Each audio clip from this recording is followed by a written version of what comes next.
जय छठ माता। प्रिय माताओं बहनों, आप सभी को माता छठ के पावन पर्व की ढेर सारी शुभकामनाएं। मित्रों, आज की जो कथा है बहुत ही सुंदर और पौराणिक है। इस कथा को जो भी माताएं बहनें सच्चे मन से श्रवण करती हैं, उन्हें छठ माता की कृपा से संतान सुख की प्राप्ति होती है। प्रिय माताओं बहनों, यह पौराणिक कथा भगवान श्री हरि विष्णु जी ने माता लक्ष्मी को सुनाई थी। वही कथा आज हम आप सभी को सुनाने जा रहे हैं। इस पवित्र कथा को आधा अधूरा छोड़कर जाने की गलती मत करना, अन्यथा आपको पाप लगेगा। जो भी व्रती स्त्री इस कथा का श्रवण करती है, उस पर छठ माता की कृपा दृष्टि बरसती है और उसका व्रत सफल हो जाता है। उसके बिगड़े हुए सभी काम बन जाते हैं। घर में गरीबी और दरिद्रता नहीं आती है। शत्रुओं का नाश होता है।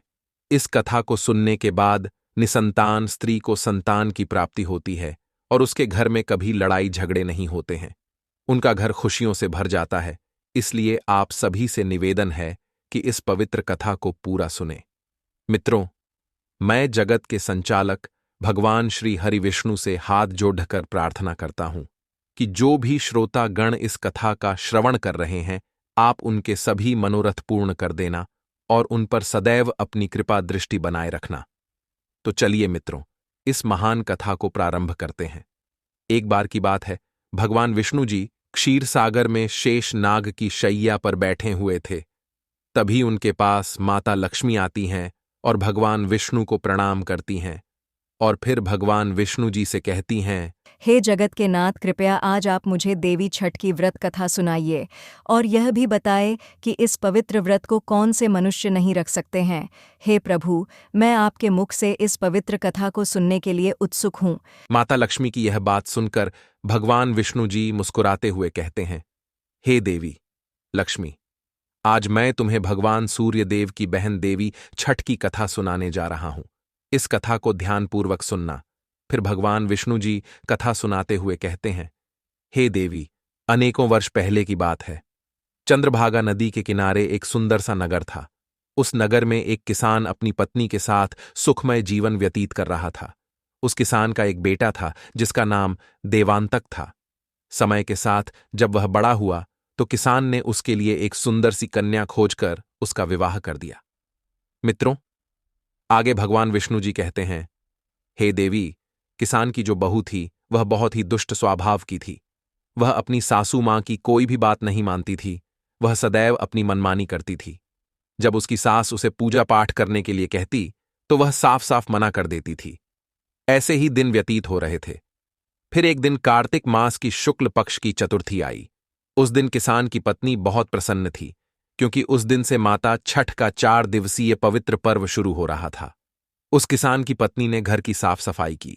उसके बाद अपने बेटे देवांतक की सलामती के लिए माता छठ का व्रत रखा और माता छठ की पूजा के लिए अपने पुत्र को हवन सामग्री लाने के लिए हाट भेज दिया। उसके बाद किसान की पत्नी ने अपनी बहू से कहा, बेटी, तुम भी मेरे साथ माता छठ का व्रत रखो। तुम्हें अवश्य ही माता रानी की कृपा से एक गुणवान पुत्र की प्राप्ति होगी। अपनी सास की यह बात सुनकर उसकी बहू को गुस्सा आ गया और उसने गुस्से में कहा, सासू मां, यह सब बेकार की बातें हैं। मुझे इन सब बातों पर यकीन नहीं होता। भला छठ व्रत रखने से कैसे पुत्र की प्राप्ति हो जाएगी।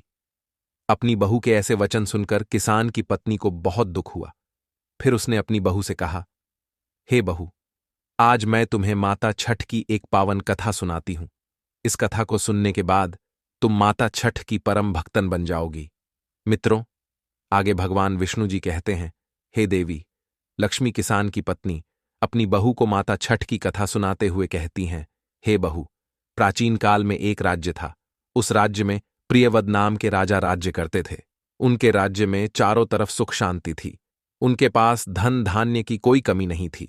लेकिन इतना सब कुछ होने के बाद भी वह दुखी रहते थे, क्योंकि राजा प्रियवद की कोई संतान नहीं थी।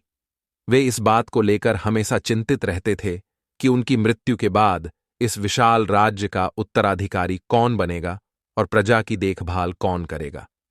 राजा प्रियवद की पत्नी मालिनी भी इस बात से काफी दुखी रहती थी।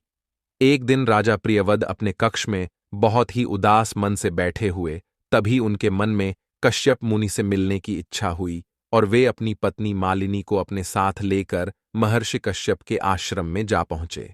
आश्रम पहुंचकर राजा प्रियव्रत और रानी मालिनी ने महर्षि कश्यप को प्रणाम किया। फिर महर्षि कश्यप ने अभिवादन स्वीकार करते हुए कहा, हे राजन, क्या बात है, तुम राजपाट छोड़कर मेरे आश्रम में क्यों आए हो? सब कुशल मंगल तो है ना? महर्षि कश्यप की यह बात सुनकर राजा प्रियव्रत ने बहुत ही दुखी मन से अपने मन की व्यथा बताई और कहा, हे मुनिवर, हमारे विवाह को कई वर्ष बीत चुके हैं, किंतु अभी तक मुझे संतान सुख की प्राप्ति नहीं हुई है। हे मुनिवर, कृपया आप मेरा मार्गदर्शन कीजिए और मुझे संतान प्राप्ति का उपाय बताइए। मित्रों, इस प्रकार से राजा प्रियव्रत के आने का कारण जानने के बाद महर्षि कश्यप ने राजा प्रियव्रत को पुत्र प्राप्ति का उपाय बताते हुए कहा, हे राजन, यदि आपको संतान सुख पाना है तो आपको पुत्रेष्ठी यज्ञ करना होगा। यदि तुमने उस यज्ञ को विधि विधान से संपन्न कर लिया तो अवश्य ही तुम्हें एक गुणवान और भाग्यशाली पुत्र की प्राप्ति होगी। किंतु याद रहे, इस यज्ञ को बिना कुछ खाए पिए अपनी पत्नी के साथ मिलकर करना, अन्यथा तुम्हें इसका दुष्परिणाम भुगतना पड़ सकता है। महर्षि कश्यप की बात मानकर राजा प्रियव्रत उन्हें प्रणाम करते हैं और अपने राज्य को वापस लौट आते हैं। उसके बाद राजा प्रियव्रत पुत्र प्राप्ति के लिए पुत्रेष्ठी यज्ञ का आयोजन करते हैं। मित्रों, आगे भगवान विष्णु जी कहते हैं, हे देवी, वह किसान की पत्नी अपनी बहू को कथा सुनाते हुए कहती है, हे बहू, जिस दिन यज्ञ होना था उसी दिन रानी मालिनी की एक प्रिय दासी रानी के लिए फल लेकर आती है और रानी को दे देती है। रानी मालिनी भूलवश उस फल को खा लेती हैं और रानी का व्रत टूट जाता है। जब रानी को इस बात का पता चलता है तो उन्हें बहुत दुख होता है, किंतु डर के मारे रानी मालिनी यह बात राजा प्रियव्रत को नहीं बताती है। फिर कुछ समय बाद राजा प्रियव्रत रानी मालिनी को यज्ञ में शामिल होने के लिए बुलाते। फिर सभी आर्षि और मुनियों की मदद से पुत्रेष्ठी यज्ञ संपन्न कराया। उसके बाद राजा प्रियव्रत ने रानी मालिनी को यज्ञ की खीर प्रसाद के रूप में ग्रहण करने को दिया। उस यज्ञ और प्रसाद के शुभ प्रभाव से रानी मालिनी कुछ दिनों बाद गर्भवती हो गईं। इस खबर को सुनकर राजा प्रियव्रत बहुत खुश हुए और इस खुशखबरी को सुनने के बाद राजा प्रियव्रत ने सारे राज्य में उत्सव का आयोजन कराया और अपनी प्रजा को भोजन कराया, गरीबों में दान पुण्य किया। उसके बाद राजा प्रियव्रत अपने राज्य का कार्यभार संभालने लगे। इसी तरह समय गुजरता गया। फिर एक दिन रानी को प्रसव पीड़ा हुई और उन्हें एक कक्ष में ले जाया गया और रानी ने एक पुत्र को जन्म दिया। किंतु वह बच्चा न तो रो रहा था और ना ही अपने हाथ पैर हिला रहा था। जब दाई ने उस बच्चे को देखा तो उसने रानी को बताया, रानी साहिबा, आपका पुत्र मृत पैदा हुआ है। मित्रों, दाई की यह बात सुनकर रानी मालिनी जोर जोर से विलाप करने लगी। जब यह बात राजा प्रियव्रत को पता चली तो मानो उनके पैरों तले से जमीन खिसक गई हो। वे सिंहासन पकड़कर वहीं बैठ गए और बहुत दुखी हो गए और चुपचाप महल से बिना किसी को कुछ बताए महर्षि कश्यप के आश्रम में जा पहुंचे और महर्षि कश्यप को सारा वृतांत सुनाया। राजा प्रियव्रत की सारी बातें सुनने के बाद महर्षि कश्यप ने अपनी दिव्य दृष्टि से देखा तो उन्हें पता चला कि रानी ने यज्ञ करने से पहले दासी के हाथों दिया हुआ फल खाया था। फिर कश्यप मुनि ने अपनी आंखें खोलीं और राजा प्रियव्रत से कहा, हे राजन, पुत्रेष्ठी, यज्ञ करने से पहले आपकी पत्नी का व्रत टूट गया था। उसने भूलवश दासी के द्वारा दिया गया फल खा लिया था। रानी ने डर के कारण तुम्हें यह बात नहीं बताई, जिसका दुष्परिणाम तुम दोनों को भुगतना पड़ा और रानी ने मृत बच्चे को जन्म दिया। कश्यप मुनि के द्वारा सच्चाई जानने के बाद राजा को बहुत दुख हुआ। फिर राजा ने हाथ जोड़ते हुए कहा, हे मुनिवर, कृपया आप मुझे कोई उपाय बताइए। क्या हम दोबारा पुत्रेष्ठी यज्ञ कर सकते हैं? राजा प्रियव्रत के इस प्रकार से पूछने पर महर्षि कश्यप ने कहा, हे राजन पुत्रेष्ठी, यज्ञ केवल मनुष्य एक ही बार कर सकता है। यदि वह दोबारा इस यज्ञ को करता है तो उसे किसी भी फल की प्राप्ति नहीं होती है और दोबारा से यज्ञ करने से देवतागण का अपमान होता है। आगे महर्षि कश्यप कहते हैं, हे राजन, अब तो तुम्हें स्वयं ईश्वर की कृपा से ही पुत्र की प्राप्ति हो सकती है। यदि ईश्वर ने चाहा तो तुम्हें अवश्य ही संतान सुख की प्राप्ति होगी, अन्यथा तुम्हें सारा जीवन निसंतान ही रहना होगा। मित्रों, कश्यप मुनि की बातें सुनने के बाद राजा प्रियव्रत उन्हें प्रणाम करते हैं और अपने राज्य को वापस लौट आते हैं और अपने मृत पुत्र को लेकर शमशान घाट चले जाते हैं और पुत्र को हाथ में लेकर वह जोर जोर से विलाप करने लगते हैं और अंत में राजा प्रियवद ने पुत्र वियोग में स्वयं का प्राण त्यागने का फैसला कर लिया। मित्रों, जैसे ही राजा प्रियवद अपने प्राण त्यागने के लिए आगे बढ़े, तभी वहां पर एक दिव्य प्रकाश उत्पन्न हुआ और देवसेना प्रकट हो गई और उन्होंने राजा प्रियवद को प्राण त्यागने से रोका और कहा कि हे राजन, तुम यह क्या अनर्थ करने जा रहे हो। मित्रों, अपने सामने एक दिव्य तेज वाली देवी समान स्त्री को देखकर राजा प्रियवद ने उन्हें प्रणाम किया और कहा, हे देवी, आप कौन हैं और मुझे प्राण त्यागने से क्यों रोक रही हैं। तभी देवी देवसेना ने कहा, हे राजन, मैं देवताओं के राजा देवराज इंद्र और सांची की पुत्री देवसेना हूं और संपूर्ण जगत मुझे षष्ठी के नाम से जानता है। हे राजन, यदि तुम्हें संतान चाहिए तो तुम्हें मेरी पूजा करनी होगी और अपनी प्रजा को भी इसके लिए प्रेरित करना होगा।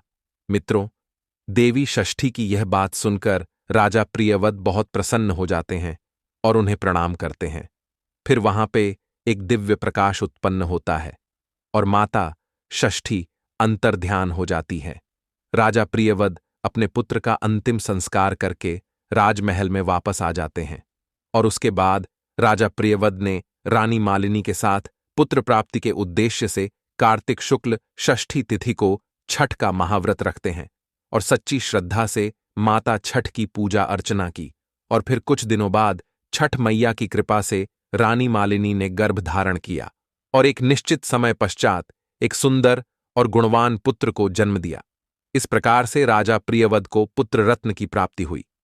मित्रों, आगे वह किसान की पत्नी अपनी बहू से कहती है, हे बहू। उसके बाद से राजा प्रियवद के राज्य में छठ पूजा होने लगी। अपनी सासू मां से इस पवित्र कथा को सुनने के बाद देवांतक की पत्नी का मन परिवर्तित हो गया और उसने पुत्र प्राप्ति के लिए छठ मैया का व्रत रखा और पूरे विधि विधान से पूजा पाठ किया और उसे माता छठ के आशीर्वाद से पुत्र की प्राप्ति हुई। मित्रों, आगे भगवान विष्णु जी कहते हैं, हे देवी लक्ष्मी, जो भी मनुष्य शुभ मनोकामना से देवी छठ की पूजा पूरे विधि विधान से करता है, उसके सभी मनोरथ पूरे हो जाते हैं और देवी छठ की पूजा करने से सुख समृद्धि और संतान की प्राप्ति होती है। आगे भगवान विष्णु जी कहते हैं, हे देवी। इस प्रकार से आज की यह कथा समाप्त होती है। मित्रों, आगे भगवान विष्णु जी कहते हैं, हे प्रिय, अब मैं तुम्हें देवी छठ से जुड़ी एक और कहानी सुनाता हूं जिसका वर्णन धार्मिक ग्रंथों में भी किया गया है। हे देवी, लक्ष्मी द्वापर युग की बात है। हस्तिनापुर राज्य में दरबार सजा हुआ था और द्वितक्रीधा का खेल चल रहा था, जिसमें एक एक करके पांडवों ने अपना सब कुछ खो दिया था और अंत में वे अपना राजपाट भी जुए में हार गए थे और उन्हें जंगल में इधर उधर भटकना पड़ रहा था। तभी भगवान श्री कृष्ण ने द्रौपदी से कहा था कि हे सखी, तुम देवी छठ की पूजा करो और उनका व्रत रखो। ऐसा करने से तुम्हें सारा राजपाट वापस मिल जाएगा और तुम्हारी सभी मनोकामनाएं पूरी हो जाएंगी। मित्रों, इस प्रकार भगवान श्री कृष्ण के बताने पर द्रौपदी ने छठ पूजा की और व्रत रखा और उन्हें माता छठ की कृपा से पांडवों को उनका हारा हुआ राजपाट वापस मिल गया। मित्रों, भगवान विष्णु जी कहते हैं, हे देवी। तभी से देवी छठ की पूजा की जाने लगी। हे देवी, अब मैं तुम्हें तुम्हारे दूसरे प्रश्न का उत्तर देता हूं कि किन स्त्रियों को छठ का व्रत नहीं रखना चाहिए। तो देवी सुनो, छठ पूजा हर कष्ट को दूर करने का माध्यम है। यह सभी मनोकामनाओं को पूर्ण करने का महायज्ञ है।